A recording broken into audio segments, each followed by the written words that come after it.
con ahora el tema de seguridad.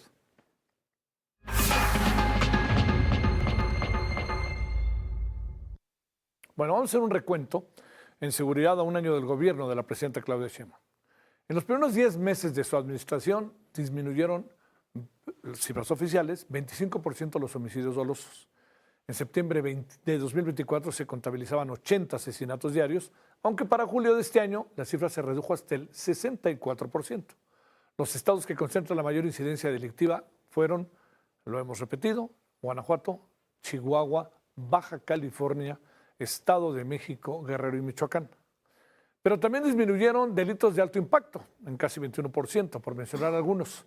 El feminicidio, lesiones dolosas por disparos de armas de fuego, secuestros, robos con violencia y robo a negocios con violencia, sin pasar por alto, reitero, el tema del feminicidio.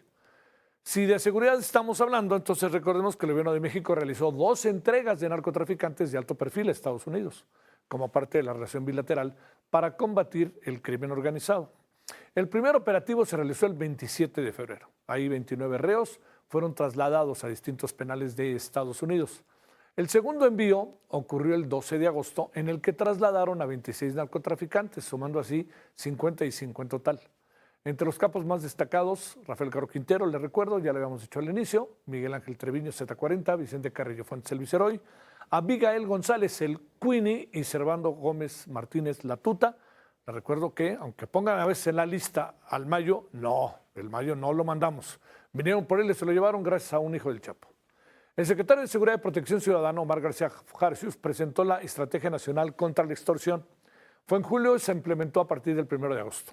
Es con el objetivo de combatir este delito, especialmente el cobro de piso y extorsiones telefónicas.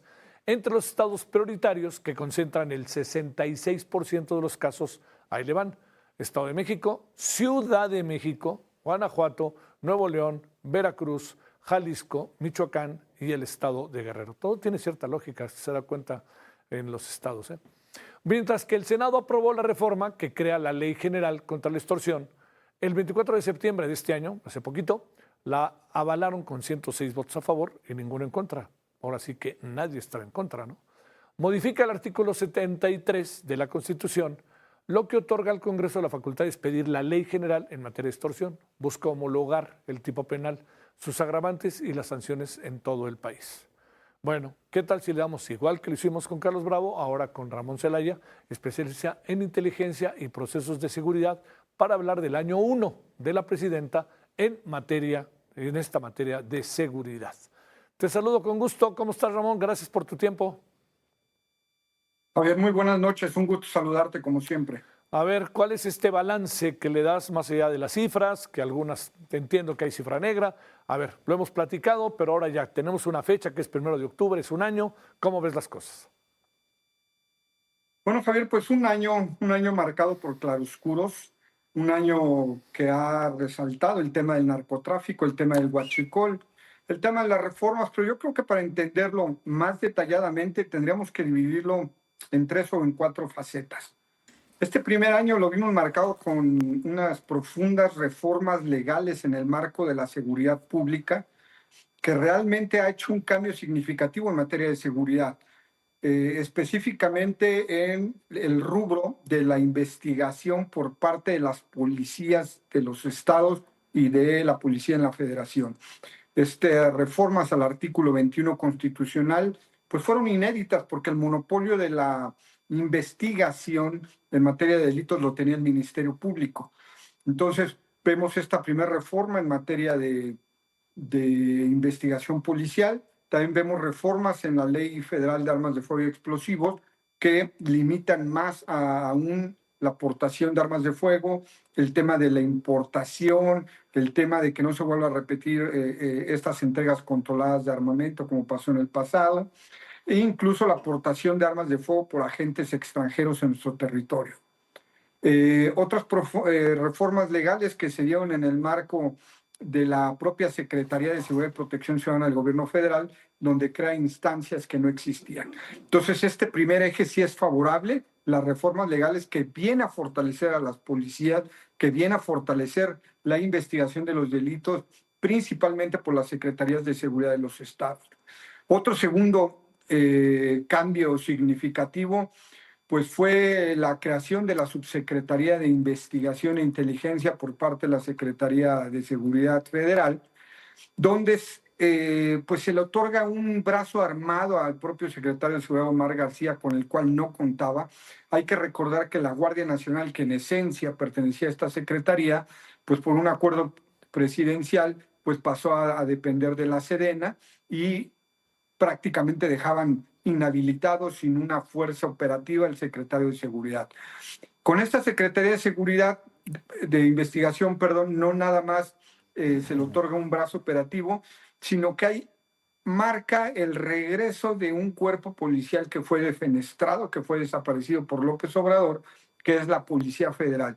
Y hay que decirlo, prácticamente ha pasado inadvertido a los medios de comunicación, a los analistas, pero cuando hemos visto el despliegue en las entidades federativas, estas nuevas patrullas blanco y negro, como en su momento fueron de la Policía Federal, ya están por todo el país. Sí. Tenemos gente bajo el uniforme que dice investigación, Secretaría de Seguridad y Protección Ciudadana, pero pues no es otra cosa más que el renacimiento de la Policía Federal en una rama específicamente de inteligencia e investigación que ya están desplegados. Entonces, este sería el segundo balance. Y el último balance, que es el que más nos debería de ocupar, pues es el marcado por los casos de narcotráfico y huachicol. Esta gran operación de desmantelamiento de un aparato organizado de poder de una banda criminal que operaba con elementos de seguridad del Estado, como es de la Marina, con políticos de distintos partidos, pero específicamente del partido oficialista Morena, y pues por narcotraficantes que en su diversificación de delitos pues empezaron a cambiar a la rama del huachicol fiscal. Aquí es donde impacta al gobierno federal, porque si bien no se originó en este sexenio, pero le está explotando en las manos un caso de corrupción desmedida, donde las ganancias estimadas en el huachicol pues superan con creces a lo que se vivió en casos como la estafa maestra o la estela de luz o algunos otros casos Segalmex, de corrupción política que se ha dado. Segalmex, te decía Ramón, ¿no? Es otro caso. ¿No? Sí, claro, Segalmex, sí. El propio Segalmex, que viene a ser pues el doble o el triple de la estafa maestra de Peña Nieto, esto lo supera con creces, con creces. Entonces, pues estos tres ejes, Javier, donde sí hay algunos avances, sí hay hechos notorios que hay que aplaudir en la estrategia de seguridad, lo primordial sería el viraje en la misma con el fin total de abrazos, no balazos. A ver, creo que ya está claro ahí el asunto. Dice la presidenta de Morena que ya se acabó el huachicol. Dice la señora Rocío Nale que desde Peña Nieto empujaban y presionaban para que se llevara a cabo el huachicol fiscal, cuando sabemos que esto empezó en 2019. A ver, ahí la respuesta de las otras instancias de gobierno, no de la presidenta, que también tratan de crear una narrativa. ¿Esto qué es lo que piensas, Ramón? No, es falso que haya acabado el huachicol, totalmente falso, pero hay que diferenciarlo. El huachicol efectivamente se disparó, el huachicol puro, que es la extracción del combustible a través de los ductos o de las propias terminales de Pemex, inició efectivamente y se disparó en la administración de Peña Nieto, pero hasta ahí era únicamente este delito que era cometido por mismo personal de Pemex, por narcotraficantes que cambian a denominación de huachicoleros, con apoyo, pues obviamente, de algunas instancias de seguridad, pero era específicamente eso, el robo en las terminales de Pemex, es decir, ni siquiera tenían que pinchar un ducto, era directamente extraer el combustible con documentación falsa de las terminales, y en un menor porcentaje lo que se daba, que históricamente lo conocíamos, que era abrir los ductos con válvulas, con técnicas especializadas, que en algunos casos les llegaron a explotar los ductos, como vimos en el caso de Hidalgo, donde este lamentable suceso cobró la vida de personas. Y hasta ahí se limitaba el huachicol. Donde vimos un cambio radical fue que ya no era productivo para los narcotraficantes seguir con este tipo de técnicas del huachicol y cambian al huachicol fiscal. El huachicol fiscal, hay que decirlo claramente, se dio durante la administración de López Obrador. Él lo afianzó, él lo impulsó y eso fue lo que hizo que se desbordara, porque evidentemente a él le dieron información de que se estaba cometiendo este delito, de que había personal de seguridad de las instancias que se encargaban en las aduanas y personal involucrado como era de la Marina, y no hizo caso, lo dejó crecer, lo dejó pasar en esta típica política de muchos estados y de muchos gobiernos que han optado por el dejar hacer, dejar pasar, y el resultado fue esto: un fenómeno que no se ha dado en México, como es el huachicol fiscal, que inicia en la administración de López Obrador y que desgraciadamente a la presidenta Sheinbaum le viene a explotar un problema que ella no generó. Oye, y la narrativa de los estados mantiene el dejar hacer, dejar pasar, nunca lo dirán, pero dicen, no es mi culpa, yo ya estaba, cuando yo estaba esto empezó, etcétera. Te pregunto, ¿eso? ¿Qué piensas de eso? Y segundo, Ramón, el huachicol como tal, los piquetes en menor medida, pero siguen existiendo. Efectivamente, los estados siempre van a minimizar su participación bajo dos premisas. Una, pues de que ellos no generaron el problema, que ya existía, pero también en esta confusión de competencias que ha habido y que desgraciadamente ningún político le ha querido entrar para reformar el marco legal. Eh, la distribución de competencias respecto a la seguridad pública es muy confusa y eso ha originado que todo el mundo se aviente la bolita. Son competencias concurrentes la seguridad pública, empezando por el municipio y terminando en la federación. Sin embargo, el robo de hidrocarburos, el huachicol como tal, es un delito federal que únicamente es competencia de la federación. Ni los municipios ni los estados tienen facultad para hacerlo en el sentido más estricto de la palabra, a menos que convergieran delitos del orden común, y así es como muchos estados han venido participando. Pero desgraciadamente, mientras siga existiendo esta confusión de competencias, pues siempre se van a estar echando la bolita, perdón, de a quién le toca, tomando en cuenta que en teoría y lo que dice la Constitución le toca a los tres. Entonces, responsabilidad de todos, responsabilidad de nadie. Podríamos partir de ahí, ahorita que estamos en un espíritu reformista y que estamos reformando ley de amparo y todo, pues sería bueno terminar de una vez por todas con esas competencias concurrentes y definir estrictamente a quién le toca. Así, si tenemos un tema de huachicol, podemos culpar a la federación, al estado o a los municipios. Y bueno, lo último que me preguntabas, Javier. La narrativa de los gobiernos estatales, como el de Veracruz, por mencionar el caso que está ahorita más a la mesa. Bueno, pues la narrativa va a decir que ellos están haciendo su parte, que a ellos no les corresponde, que ellos es un problema que no generaron.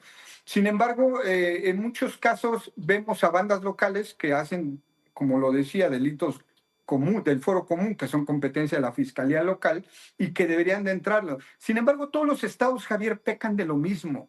Tratan de modificar esta narrativa para decir que la incidencia delictiva ha bajado, que ellos están trabajando, que nunca se habían visto cifras como las que están viendo, y pues de esta manera pues tratar de eludir su responsabilidad en un problema que a veces sí es generado por temas que sí son competencia de los estados. A ver, para cerrar, ¿cómo calificarías en términos de seguridad este año 1 de Claudia Sheinbaum, Ramón? Yo decía cuando iniciaba la emisión, lo he repetido en varias ocasiones, que lo considero positivo en general, pero si partimos del tema de seguridad en donde hemos tenido la presión de Trump, pero también hay una convicción de que se tienen que cambiar, pero Trump ha sido al final un factor que hasta por momentos es positivo en esta materia.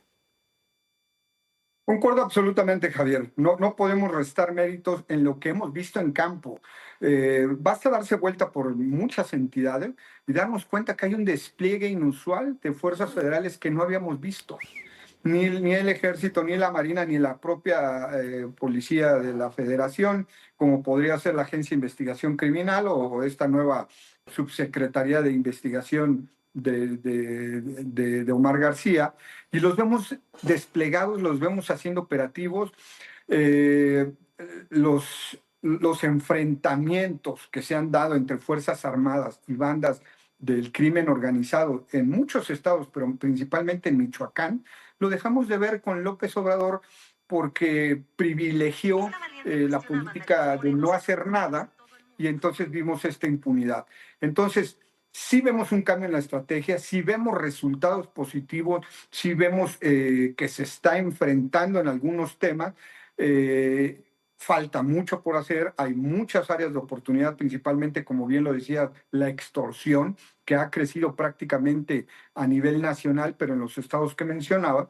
Y el tema del homicidio doloso. El tema del homicidio doloso sigue siendo un tema medio confuso, medio engañoso, porque si bien se ha registrado una disminución de los homicidios en términos globales, en otros estados, en cifras particulares, ha aumentado, como en Sinaloa, que se disparó en un 300%, Sí. en estados como Veracruz, Michoacán, Guerrero, aumentó, pero también algo que no debemos dejar pasar, que es como la deuda a nivel nacional de este balance, son la desaparición forzada. Claro. Disminuyó el homicidio, pero aumentaron las desapariciones. Entonces, pues ahí sigue habiendo un dato que tenemos que seguir estudiando, tenemos que seguir analizando, pues porque como que no concuerda que baje una cifra, pero suba la otra. Te mando un gran saludo, Ramón. Gracias por tu participación. Igualmente, Javier, muy buenas Gracias. noches. Que tengas buena noche.